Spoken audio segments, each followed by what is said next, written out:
We're back with another video. As the BSMet would say, superheroes, we are back where we belong. Let's mess a little bit with machine states. Machine states, machine states, machine state. Your Cartesi dApp, if you have realized by now, is almost like a web server. We had the handle advanced requests, we had the handle inspect requests that we didn't see it too much, but in this class right here, we're gonna talk about it. So we saw how we can actually send inputs through the handle advance, right?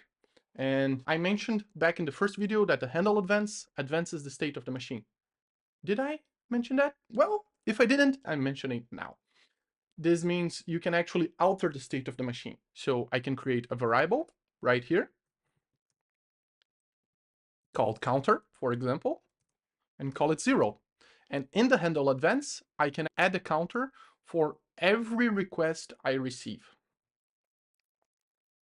Can I do that in the handle inspect?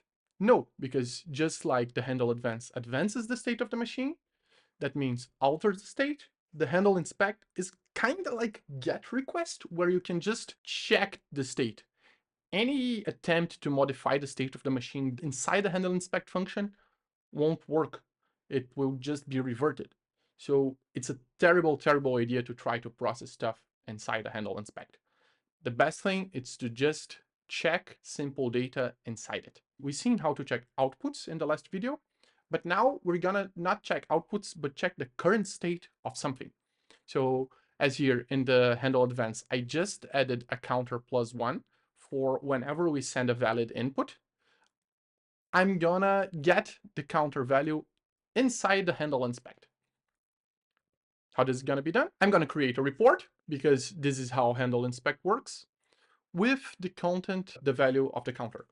To do that, it's pretty simple. I'm just gonna get here and create a report.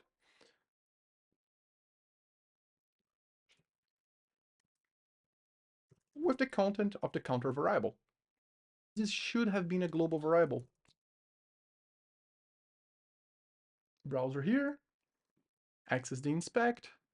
I'm gonna get this value right here for inspect, which is current count 0. Everything as you expected, no report generated.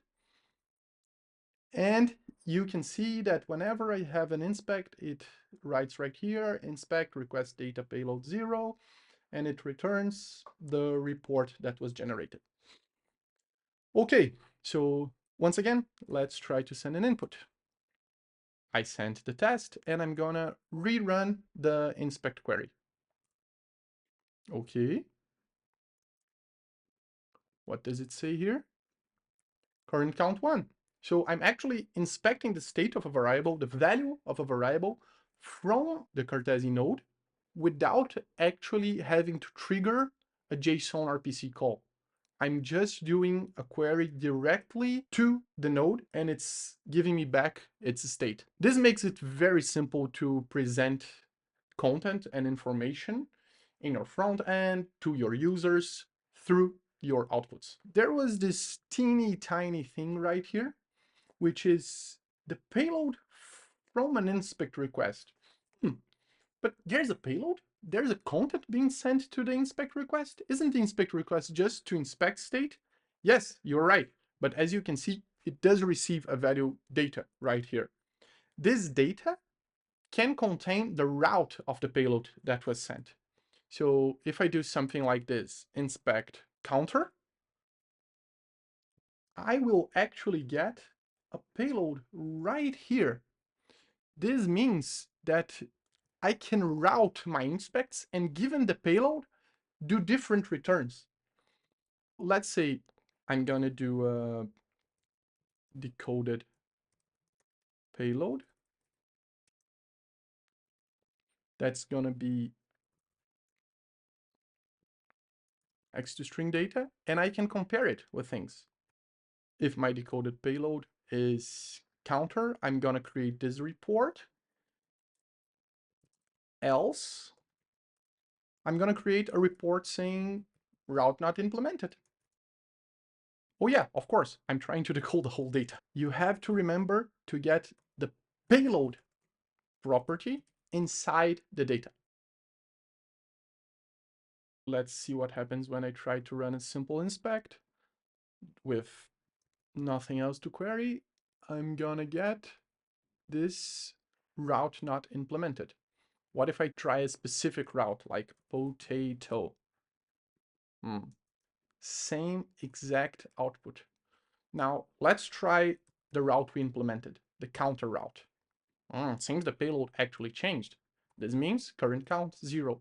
So you can implement some routing inside the handle inspect. Of course, you can do this inside the handle advance as well. If you want your dApps to have different functions, you can do the same. You can check the payload, check if it has a specific property, if your strings begin with a specific kind of content, and redirect the consequences of your app right there. You can basically create some routing, and that of course is streamlined on high-level frameworks, but we'll get to high-level frameworks later.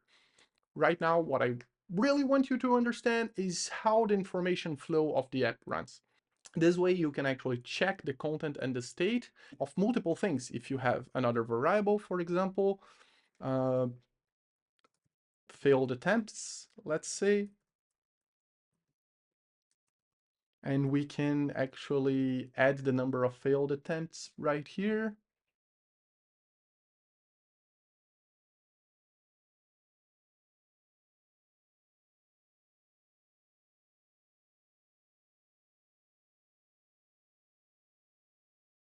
I have the inspect, as you know, it's going to be route not implemented. And now if I just do a counter, I'm also going to get the same payload, which is route not implemented. But if I do a counter slash success, I'm going to get the number of successes. And if I do a counter slash fail, I'm going to get you tried to send numbers X times. So let's try to send numbers twice and try to send a string just once. Okay, let's see if it differs. Success, current count 1, fail, let me refresh here. You try to send numbers 2 times. So if we check our inputs and the outputs for them, we're gonna have precisely that. The input you try to send was a number twice, and once a notice with the uppercase conversion. That's it. That's how you query the state of your application. And you can do that through inspects. You already learned that you can change the state in advance. And of course, we do have our auxiliaries here. But the important thing is that now you have a good understanding of the whole data flow of the application. For the next video, we're going to review it. And yeah, see you there.